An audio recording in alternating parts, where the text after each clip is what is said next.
One प्रशासन हाय हाय, one प्रशासन हाय हाय का धरा रह जाएगा और आउटसोर्सिंग में उनको 2 साल का कॉन्ट्रैक्ट दिया जा रहा है। 2 साल के बाद हमारा क्या होगा? जो हम 10 साल से हैं, 15 साल से हैं, तो ये कैटेगरी में तो रहेंगे ही नहीं।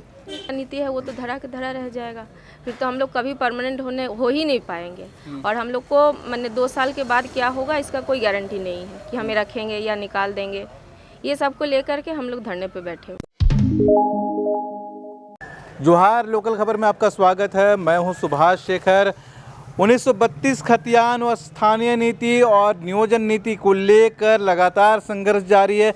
22 साल हो गए झारखंड बने हुए, लेकिन अभी तक नियोजन नीति क्या होगा, स्थानीय नीति क्या होगा, ये तय नहीं हो पाया है, जिसकी वजह से यहाँ पर हजारों लाखों पोस्ट जो हैं खाली पड़े हैं। इसके बावजूद सरकार चल रहा है। वो कैसे चल रहा है? ये होता है कॉन्ट्रैक्ट बेसिस पर। किसी कंपनी को आउटसोर्स कर लिया जाता है और कॉन्ट्रैक्ट पर काम चलाया जाता है, डेली वेजेज पर भुगतान किया जाता है, लेकिन इन कर्मचारियों की सरकार की किसी तरह का जवाबदेही नहीं होती है। और इसका नतीजा होता है ये आंदोलन। ये आंदोलन है झारखंड के जो वन विभाग के जो ड्राइवर्स हैं और कंप्यूटर ऑपरेटर हैं, वो यहाँ पर धरने पे बैठे हैं। इनकी मांगे क्या हैं और ये लोग किस लिए धरने पे बैठे हैं, इन्हीं से जानेंगे। सबसे पहले अपना परिचय बताएंगे। दीपक कुमार पाठक, झारखंड वन विभागीय कंप्यूटर ऑपरेटर संघ अध्यक्ष। हाँ, बताएंगे आप लोग यहाँ पर कितने लोग यहाँ पर धरने पे बैठे हैं और क्या वजह है? अभी जो हम लोग झारखंड में पूरे रीजन में सभी लोग बैठे हुए हैं धरने में, और रांची में बात करें तो यहाँ पे हम लोग 85 लगभग लोग आज धरने पे बैठे हुए हैं। और रीज़न ये है कि सरकार जो यहाँ हम लोग 10 साल से, 15 साल से, 20 साल से काम करते आ रहे हैं, इनको कंपनी को देने का विचार इन लोग का जो चल रहा है और ऑर्डर जो इन्होंने निकाल दिया है, यानी आउटसोर्सिंग का, उसके विरोध में हम लोग यहाँ पे धरने पे बैठे हुए हैं। अच्छा, क्या मतलब परेशानी क्या है? अगर आउटसोर्स होता है तो आप लोग का क्या परेशानी होगा, दिक्कत क्या है? ज़रूरी नहीं है कि आउटसोर्सिंग अगर होगा तो हमें ही रखा जाए। पहला परेशानी तो ये है।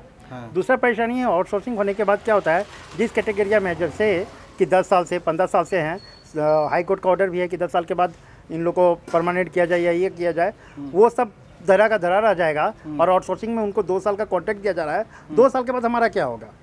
जो हम 10 साल से हैं, 15 साल से हैं, तो ये कैटेगरी में तो रहेंगे ही नहीं। सरकारी डिपार्टमेंट में सरकारी काम के लिए निजी एजेंसी से लोगों को हायर किया जा रहा है और काम चलाया जा रहा है। आप बताएंगे आपका क्या नाम हुआ?